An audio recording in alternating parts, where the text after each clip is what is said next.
So the topic of today's video is Article 137, which relates to the judicial review by the Supreme Court of its own judgment and orders passed or made by itself only. तो जैसे हमने शुरू में किया था कि supreme Court के different jurisdiction है, वेरियस जुरिस्डिक्शन है, जिसमें हमने एपिलेट जुरिस्डिक्शन की, एसएलपी की जुरिस्डिक्शन की, अब हम करेंगे जुडिशल रिव्यू। तो 131 से लेके 134 तक हमने एपिलेट जुरिस्डिक्शन की सुप्रीम कोर्ट की, जिसमें 131 में original jurisdiction of the supreme court है, जिसमें सेंटर और सेंटर स्टेट वर्सेस स्टेट के जो मैटर हैं वो supreme court would listen to under article 131। तो वो ओरिजिनल जुरिस्डिक्शन का मतलब था कि कोई भी मैटर जो सीधा उसी कोर्ट में जाता है, ना कि एपिलेट और रिविजनल कोर्ट में। जब रिवीजन में जाता है या अपील में जाती है तो उसको एपिलेट और रिविजनल कोर्ट बोलते हैं। अगर ओरिजिनल जुरिस्डिक्शन में जाता है, इट्स फर्स्ट इंस्टेंस, कोई भी मैटर अगर सीधा किसी कोर्ट में जाता है तो उसको ओरिजिनल जुरिस्डिक्शन बोलते हैं। तो 131 में ओरिजिनल जुरिस्डिक्शन है सुप्रीम कोर्ट की। 132 टू 134 में एपिलेट जुरिस्डिक्शन है, सिविल, क्रिमिनल और अदर मैटर की।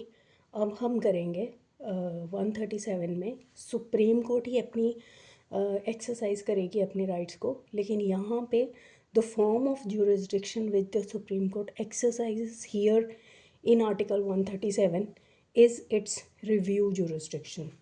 तो रिव्यू जुरिस्डिक्शन का क्या मतलब है कि सुप्रीम कोर्ट अपनी ही जजमेंट और जो ऑर्डर उसने पास किए हैं उसका रिव्यू कर सकती है। अब परसेप्शन क्या है कि जैसे हायरार्की ऑफ कोर्ट्स बनी है, जैसे फिर सिविल में सिविल कोर्ट है, फिर डिस्ट्रिक्ट कोर्ट है, फिर हाई कोर्ट है, फिर सुप्रीम कोर्ट है, और क्रिमिनल में जुडिशल मजिस्ट्रेट है, फिर सेशन कोर्ट है, फिर हाई कोर्ट है, फिर सुप्रीम कोर्ट है। तो सुप्रीम कोर्ट एपेक्स कोर्ट माना गया है इंडिया में। इसके बाद हम कहीं भी फर्दर किसी कोर्ट के पास जा नहीं सकते अपने मैटर को रिजॉल्व करने के लिए। तो the perception is any judgement और order passed by the supreme Court is the final order और जजमेंट। वहाँ पे इसके आगे कोई भी हायरार्की ऑफ कोर्ट नहीं है आफ्टर द सुप्रीम कोर्ट, जहाँ पे हम if the party is not satisfied with the judgment of the supreme court then he or she cannot go beyond the Supreme Court। तो रूल क्या बना? Supreme court judgment is this is a principle of certainty of judgment और finality of the judgment. तो supreme court ने जो भी decision दे दिया या कोई भी ऑर्डर पास कर दिया तो वो फाइनल माना जाएगा। ये एक परसेप्शन है, लेकिन 137 is considered to be a rule against this finality of the judgment of the supreme court. तो यहाँ पे कुछ कंडीशंस हैं जहाँ पे हम 137 रिव्यू की जो पटिशन है उसको एक्सरसाइज कर सकते हैं। First is subject to parliamentary law. अब यहाँ पे अगर पार्लियामेंट ने कोई लॉ बना दिया है तो उसके अगेंस्ट अगर सपोज पार्लियामेंट ने कोई कानून बनाया और वहाँ पे उन्होंने जुडिशल रिव्यू की परमिशन नहीं दी, या फिर इस जुडिशल रिव्यू को कंडीशनल किया, तो वो कंडीशंस को फुलफ़िल करके या फिर पार्लियामेंट के लॉ के अकॉर्डिंगली ही जुडिशल रिव्यू की जो पावर है वो एक्सरसाइज करेगा सुप्रीम कोर्ट। Second is 145। यहाँ पे सुप्रीम कोर्ट के पावर है कि वो अपनी कोर्ट को कैसे उन्होंने रन करना है उसके रूल्स बना सकती है। तो that is with the previous consent of the president supreme court can make rules to run the supreme court. ठीक है, तो अब ये 137 की जो सुप्रीम कोर्ट के पास judicial review of its own judgement and orders की प्रोविज़न है वो एक्सरसाइज होगी subject to Parliament and the rules made by the supreme Court under Article 145। अब 145E क्या कहता है? अब सुप्रीम कोर्ट रूल्स बना सकते हैं, rules as to the condition subject to which any judgement pronounced और order made by the court may be reviewed and the procedure, conditions कि किस बेसिस पे जुडिशल रिव्यू फाइल होगी, प्रोसीजर कि how what should be the procedure, and the limitation decided by the Supreme Court under Article 145 के within which limitation period time the judicial review can be filed. तो supreme court यहाँ पे shall have the power to review judgment order pronounced or made by itself. तो अब ये है कि supreme Court के आगे कोई कोर्ट नहीं है इसको इसके अगेंस्ट जाने के लिए, लेकिन सुप्रीम कोर्ट के पास खुद के पास पावर है कि वो अपनी ही जजमेंट और ऑर्डर का रिव्यू कर सकती है, लेकिन और किसी कोर्ट के पास सुप्रीम कोर्ट की जजमेंट और ऑर्डर्स का रिव्यू करने की पावर नहीं है। ये पावर सिर्फ और सिर्फ सुप्रीम कोर्ट अपने ही जजमेंट को रेक्टिफाई या फिर डिसमिस या फिर इनकरेक्ट डिक्लेयर कर सकता है, और किसी कोर्ट के पास ये पावर नहीं है। सिर्फ सुप्रीम कोर्ट के पास ही पावर है कि वो खुद की ही जजमेंट और ऑर्डर्स को रिव्यू कर सकता है। तो ग्राउंड्स क्या हैं?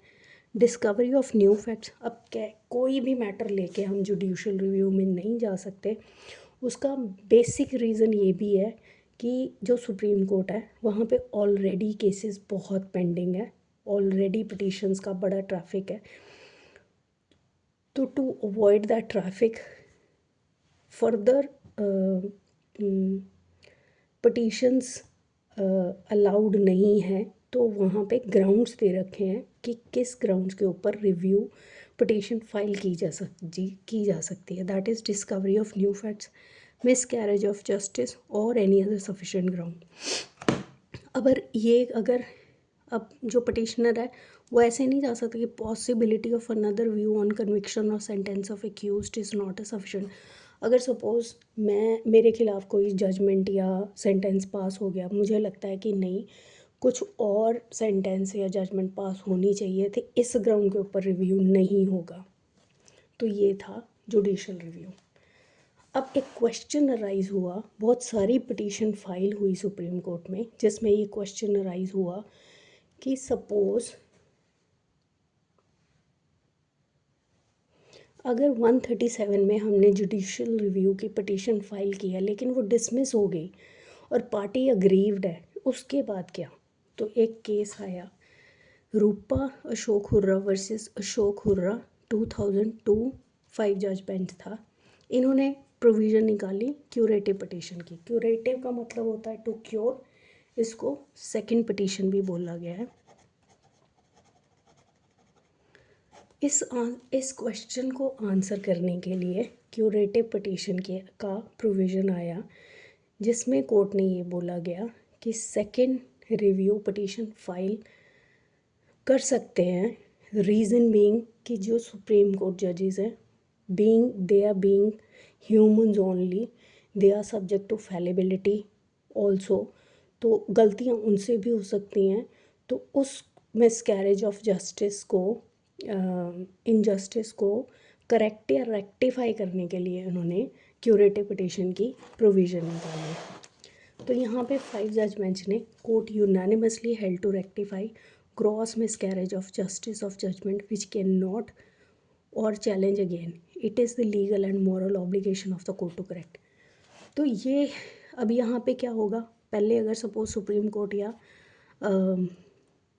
कोर्ट ने कोई जजमेंट या ऑर्डर पास किया, अब कोई और कोर्ट तो इसका कर नहीं सकती, तो 137 में जुडिशल रिव्यू की प्रोविज़न है जहाँ पे सुप्रीम कोर्ट खुद ही अपने जजमेंट और ऑर्डर के अगेंस्ट रिव्यू कर सकती है।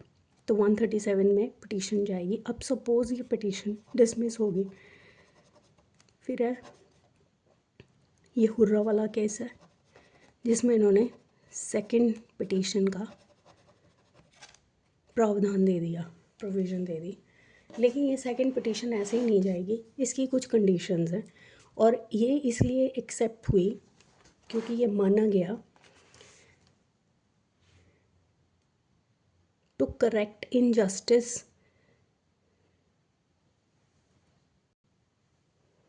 तो ये जो क्यूरेटिव पिटीशन थी ये इसलिए अलाउ की गई क्योंकि first of all it is a rule against the principle of certainty of judgement because Supreme court जजेस being human they are subject to fallibility कि गलतियाँ उनसे भी हो सकती हैं, ठीक है। अगर डिसमिस हो ही गई 137 में तो ये एक सेकंड चांस उनको दिया, लेकिन ये कंडीशनल है कि आप ऐसे ही सेकंड रिव्यू में नहीं जा सकते, इट इज़ एन एक्सेप्शन। तो कंडीशन क्या है, first of all general rule है, दो litigants are barred on challenging fine. First है कि supreme court judgment barred on challenging, but 37 में रिव्यू दे दिया, अगर वो डिसमिस हो गया देन क्यूरेटिव पिटीशन में जा सकते हैं। इस क्यूरेटिव पिटीशन की कंडीशंस ये हैं जिसके ग्राउंड्स है, फर्स्ट ग्राउंड है जनरल रूल है कि दो litigants are barred on challenging final judgment, but to rectify miscarriage of justice it is legal and moral duty of a जज टू करेक्ट इट, ठीक है। Petitioner to establish violation of natural justice due to which miscarriage of justice consequences.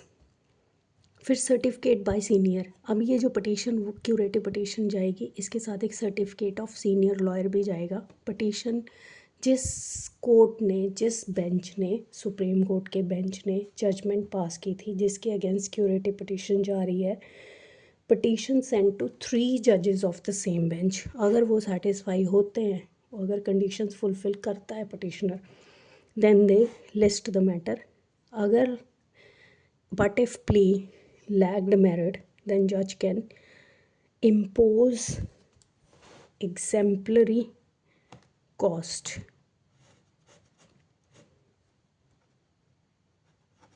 ठीक है। तो ये था हमारा judicial review and curative petition. I hope आपको समझ में आ गया होगा।